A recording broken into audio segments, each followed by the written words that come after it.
আমরা ঘিরে ফেলাইছে, আমার হ্যান্ডকাপ লাগাই দিছে, মানে আমার ওয়াইফের হাত ধরে কান্দে ভরিছে। আমি কইছি যে তো যাই হোক তুই মরে যাস বা যাই যাস, আমার বাচ্চারা তুই মানে ঠিক রাখ, ঠিক আছে।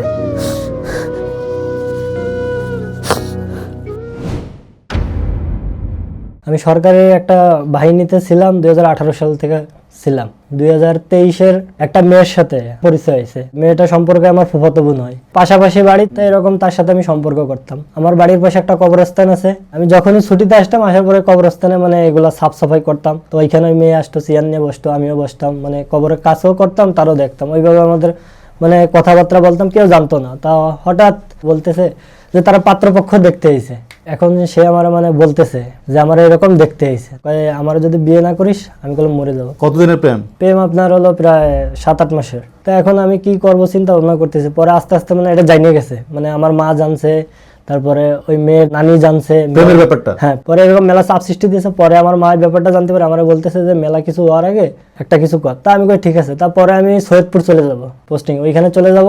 পরে আমি চিন্তা ভাবনা করতেছি। তা আমি সেই চিন্তা ভাবনা করে মানে তারা আমি কইছি ঠিক আছে, আমি আর যাচ্ছি না, আমার টিকিট ক্যান্সেল, তুমি সকালবেলা চলে এসো। পরে সকালে সেই বাড়ির থেকে বের হয়ে ঠিক আছে, সে আমার কাছে চলে আসে। তারা নিয়ে ডাইরেক্ট কোর্টে চলে গেলাম। খুলনা কোর্টে যে আমরা এফিডেভিট করলাম, করার পরে আমি বিয়ে করার পরে তার খুলনা থেকে নিয়ে আমি চিন্তা করতে এখন কই যাবো ওরে নিয়ে, এর মধ্যে টাকা পয়সাও নাই। তা মেয়ে আবার আমার বলতে সমস্যা নাই, আমার কাছে কানের দুল আছে, ঠিক আছে। তারপরে লাস্টে যে ওটা বিক্রি করলাম, প্রায় 10,000 টাকার মতো বিক্রি করলাম। ওরে নিয়ে আমি যশোরে চলে গেলাম।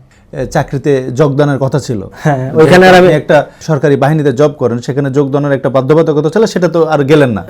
ওইখানে আর আমি যাই নাই। সেদিন থেকে আমি মানে ফোন টোন সব টোটাল অফ। আমি আমার সিম টিম যেখানে যাচ্ছিল মানে ওইখানে আর আমার ওদের সাথে আর কোনো সম্পর্কই নাই। যশোরে থাকার পরে আমি যাওয়ার পথেই আমি নিজে ফোন দিছি ওর বাড়িতে, ফোন দিয়ে বলতেছি এমন এমন চলে আইছে আমার কাছে। পরে তার বাপ মা ডাইরেক্ট চলে গেছে আমার বাপ মার কাছে। এখন আমার আব্বা তার বাপ মা এক জায়গা থেকে ফোন দিছে, এখন তারা বুঝাচ্ছে। সে করছে না আমি আর যাবো না।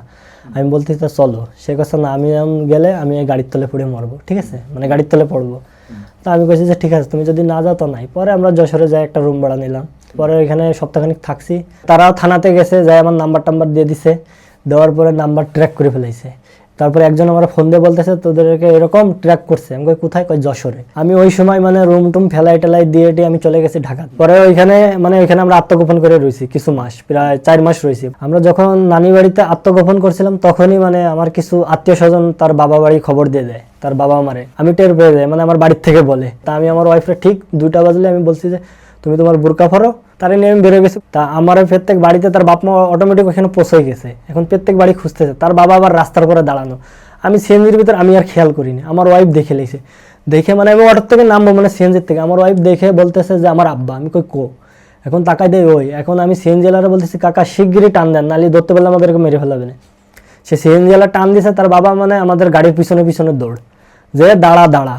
তারা আমাদের মানে আমরা তো সিএনজি নিয়ে গাড়ি, আমাদের পিছনে আবার ওরা সিএনজিতে উঠে গেছে। এখন উঠে গেলে এখন সিএনজি কোনটা আগে কোনটা পিছনে, কে কোনটার ভিতর আমরা কেউ জানি না। এখন সিএনজি মানে 4-5টা এক জায়গায় হয়ে গেছে, বুঝছেন। ওর পর এখন কে কোনটার ভিতর, ওরা কয় সিএনজি নিয়ে তাড়া করছে? ওরা 2টা নিয়ে করছে, মাঝে আবার আরো 2-3টা সিএনজি চলে আসে রোডের মধ্যে। এখন অপরিচিত, অপরিচিত কোনটার ভিতরে যে কে আছে কেউ জানি না। তারপরে আপনার মানে একটা বাজার আছে, মানে মুন্সিগঞ্জ বাজার, ওইখানে যায় জাম বেঁধে গেছে। এখন তো সিএনজি সব থেমে গেছে। এখন তাড়াতাড়ি ওনার 40টা টাকা দিছি, দিয়ে আমার ওয়াইফের হাত ধরে একটা মানে বাজারের সাইডে একটা রাস্তা আছে, দোল দিতে দিতে মানে খানিক একটু ভিতরের দিকে গেছি। বাজার থেকে ভিতরের দিকে গেলে একটা বাড়িতে যে উঠছি, ওই বাড়িতে যে মানে সমস্ত ঘটনা বললে ওই লোকটা উনি ভালো ছিল। পরিচিত লোকের বাসায় ঢুকে গেছি। তারা আমাদেরকে ঘরের মধ্যে নিয়ে আমাদেরকে রাখছে, কোনো সমস্যা নাই। পরে উনি আমাদেরকে সাহায্য করছে, আমাকে চা বিস্কুট দিছে। পরে মানে রাইত হয়েছে 10টা 11টা যে বাড়ছে, সে আমি কিছু বলিনি। তারপরে আমার লাস্টে মানে সেই লোকটাই বলতেছে যে কোথায় যাবে এখন। আমি বলছি আমি ঢাকার দিকে চলে যাবো। পরে ওই লোকটা আমার একটা নাম্বার দিল ওনার, তারপরে কিছু টাকা দিল, 1300-1400 টাকার মতো আমার দিছে, ঢাকার যাওয়া কিন্তু ভাড়া। তারপরে দিয়ে দিলে আমি সে মানে ওইখান থেকে আমার কুমিল্লা কিন্তু আগাই দিছে। ওইখান থেকে কুমিল্লা কিন্তু উনি সাথে করে গেছে। যাওয়ার পরে নাম্বার দিয়ে বলছে যে কোনো সমস্যা হলে আমার ফোন দিবা। আমার ওয়াইফ্রেন্ড আমি সে সময় ঢাকাতে এক জায়গায় আশুলিয়াতে যে উঠছি, ওঠার পরে এখন পরে আমার মারে হুমকি দুমকি এইটা করার পরে লাস্টে আমার বাবা মানে আমার ফোন দিয়ে বলতেছে যে আর কত অপমান করাবি তুই, এখন ওরা থানায় হ্যান্ড ওভার করে দে। সে মেয়ের কথা বলতেছে যে ওরা থানায় হ্যান্ড ওভার করে দে, ওর বক্তব্য যা হবে তাই তুই পাবি। আমি ঠিক আছে। পরের দিন ওর বক্তব্য যা হবে সেভাবে তোমার বিচার হবে। খুলনাতে আইসি মেয়েরে নিয়ে যে থানায় তারা হ্যান্ড ওভার করে দেবো, আমাদের লোকাল থানায় আমি হ্যান্ড ওভার করে দেবো। বিকেলবেলা আমার বাবারে ফোন দিয়ে আনছি, আনার পরে আমি বলছি যে এরকম আমি তারে নিয়ে আইছি, তারা থানাতে নিয়ে যাও। পরে আমি তারে দিয়ে দিছি, সে নিয়ে গেছে। শুধু আমার বাবা একা গেছে আর আমার ওয়াইফ। নিয়ে যাওয়ার পরে তারা থানাতে সব আইছে, এত বোঝাচ্ছে যে তুমি তোমার বাপ মার কাছে যাও। সে কয় আমি জেল খাটবো, তা আমি যাব না, আমি ওকে চিনি না, আমি আমার স্বামীর কাছে যাব। তা আমার ওয়াইফের 18 বছর পূর্ণ হয়েছিল না, ওইখান থেকে প্রায় 6-7 মাস কম ছিল। কয় তোমার বয়স হয় না, তুমি এই মুহূর্তে যাইতে পারবে না। পরে আমার বাবা যায় ওরা বুঝাচ্ছে যে মা তুই এখন চলে যা, আমি তোরে যাই নিয়ে আসবানি। পরে কয় ঠিক আছে। পরে লাস্টে থানার ওসি যে 18 বছরের এই পাশে তারা বিয়ে দিবেন না, আর ও 18 বছর, আমার আব্বারও বললো যে 18 বছর আগে আপনারা তারা আনবেন না, সে তার বাড়িতে থাকবে 18 এই থানার মধ্যস্থতায় আপনাদের ভিতরে একটা সমঝোতা হলো। হ্যাঁ, এভাবে বললে তারা নিয়ে গেছে। আর আমি তো খুলনাতে রয়েছি, আমি কোনো জায়গায় যাইনি। এর মধ্যে আমার ওয়াইফে তারা বিয়ে দিয়ে দিছে, 18 বছর পূর্ণ হয় না, তারা বিয়ে দিয়ে দিছে। তারপরে আমি চুপচাপ রয়েছি, কিছু বলি না। পরে ওদের মেয়ে বিয়ে দিয়ে দিছে, আমার ওয়াইফরে বিয়ে দিয়ে দিলি।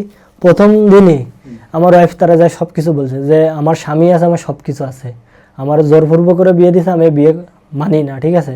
আমার পরে কি আমার যা হক আমার স্বামীর, তা ওই ছেলেরা বলতেছে তুই আমার তারের কাছেও আসবি না, এরকম বললে এখন সে বাড়িতে অশান্তি বেঁধে গেছে। পরে লাস্টে আমি আমার বাড়িতে রয়েছি, হঠাৎ আমার একদিন রাত্রে ফোন, মানে বিয়ের কিছুদিন পরেই ফোন দিয়ে আমার বলতেছে যে আমি তোমার ওয়াইফে আমি অন্য কাছে কি জন্য থাকবো, আমার তোমার নিতে হবে। তা আমি সবকিছু বিবেচনা করে মানে কতি সে মানে ফোন করতে যতক্ষণ সে আমার কাছে হাজির, সে বাড়িতে চলে আসছে। হ্যাঁ হাজির, তার বাড়িতে তো উলপাড় লাগাই নিছে। এখন সে তো আমার কাছে চলে আইছে। এখন আমি যদি তাদেরকে যতই বোঝাই যে আমি আনি নাই, তারা তো আর আমার কোনো কথা মানবে না। তারপরে আমি লাস্টে সব কোনো কিছু চিন্তা ভাবনা না করে আমি আমার ওয়াইফ্রেন্ড আবার চলে গেছি, আবার পালাইছে। হ্যাঁ আবার পলাইছি। চলে গেলি পরে মানে আমার কেউ কোনো সাপোর্ট করে না, আমার এলাকাতে কেউ মানে আমার নিজের চাচারা কেউ সাপোর্ট করে না, তারা দাঁড়ায় পড়ে সব দেখছে। তারপর আমি চলে গেছি। তারপর লাস্টে তারা একটা মামলা দিছে আমার নামে, মামলা দিছে অপহরণের। হওয়ার পরে এখন আমি তো আত্মগোপনে রয়েছি নারায়ণগঞ্জ। আমার এর মধ্যে আমি তো প্রায় 5 মাস হয়ে গেছে। আমার ওয়াইফের মধ্যে প্রেগনেন্ট, 4 মাসের বাচ্চা, গর্ভবতী হইলে। আমি একদিন দুপুরবেলা ভাত খেয়ে বইছি, এর মধ্যে মানে আমরা ঘিরে ফেলাইছে। আমি তাকে কাছে জিজ্ঞেস করতে যে আমার অপরাধ, বলতেছে যে অপহরণের মামলা। আমি কই কারে, কয় অমুক রে। তারপরে আমার ওয়াইফরে আমি ঠেলে দিছি সামনে। আমি কই যে জিজ্ঞেস করুন। আমার ওয়াইফ বলতেছে ও আমার স্বামী, আমার কেউ দৌড়ে টরে কিছু আনে নাই, ঠিক আছে, আমি 4 মাসের প্রেগনেন্ট। আমার হ্যান্ডকাপ লাগাই দিছে। পরে লাস্টে আমাদেরকে নিয়ে গেল। পরে লাস্টে আমি মানে আমার ওয়াইফের হাত ধরে কান্দে ভরিছি। আমি কইছি যে তো যাই হোক, তুই মরে যাইস বা যাই যাস, আমার বাচ্চারা তুই মানে ঠিক রাখবি, ঠিক আছে, এইগুলো বলে মানে আমি করছিলাম।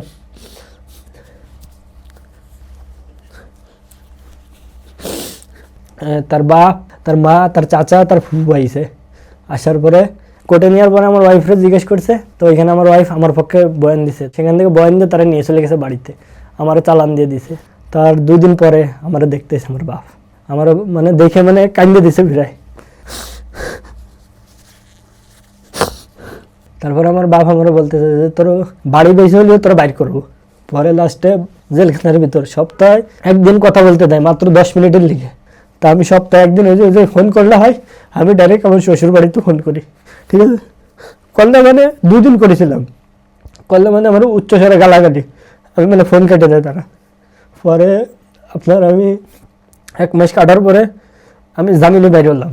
কিছুদিন পরে আমার ওয়াইফ আবার ফোন দিছে আমারে, ফোন দেখাচ্ছে যে আমি তোমার কাছে যাব। আবার আমার ওয়াইফ আমার কাছে চলে আসছে। আসার পরে আমি যশোরে চলে গেছি, আবার আমার ওয়াইফ নিয়ে যশোরে নিয়ে আমি 5 মাস ছিলাম। এখন তারপরে যে আপনার মানে কিছুদিনের মধ্যে একটা সালিশ, ওরা মানে সালিশ আমার এলাকার মধ্যে একটা করছিল যে সালিশের ব্যবস্থা করছে। করার পরে লাস্টে তাদের টাকা পয়সা দেওয়া লাগবে, টাকা দাবি করতেছে। আমার ফ্যামিলি তো ধ্বংস হয়ে গেছে, আমরা মানে কই থেকে দেবো। লাস্টে আমাদের যে বাড়িটা ছিল ওটা বিক্রি করে দিছি, বিক্রি করে তাদেরকে টাকা দিয়ে দিছি। তারপরে ওরা মেনে নিছে। নেওয়ার পরে এখন যে কোনো কায়দা, এখন এই 14 দিন এসে স্ত্রী আবার তাদের কাছে মানে বাড়িতে আমি পাঠাই দিছি। এখন বাড়িতে যাওয়ার পরে আমার ফোনও দেয় না, মানে কথাও বলে না, কিছুই বলে না।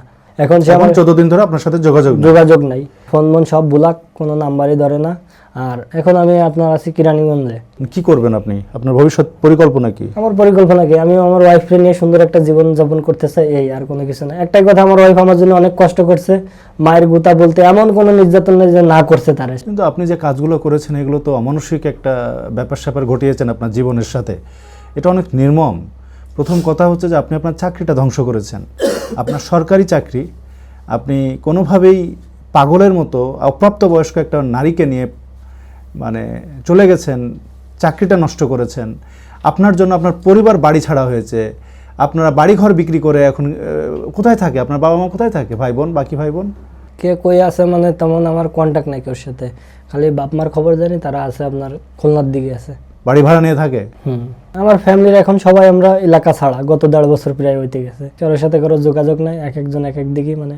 এমন ধরনের মর্মান্তিক গল্প শোনার পর আমরা একটাই মন্তব্য করতে পারি, এটা কোনো সুস্থ মানুষের কর্ম নয়। আমাদের অতিথি উনি যা করেছেন, সত্যি এটা মানসিকভাবে যারা অসুস্থ তারাই শুধু করতে পারে। এমন একটা সুন্দর চাকরি বিসর্জন দিয়ে অপ্রাপ্তবয়স্ক একজন মেয়েকে সঙ্গে নিয়ে এখন পর্যন্ত যেসব ঘটনা ঘটিয়ে চলেছেন, এগুলো নির্মম, মর্মান্তিক, কারো জন্যই সুখকর নয়, এবং যাকে ভালোবাসেন বলে দাবি করছেন তার জন্য ব্যাপারটা সুখকর নয়।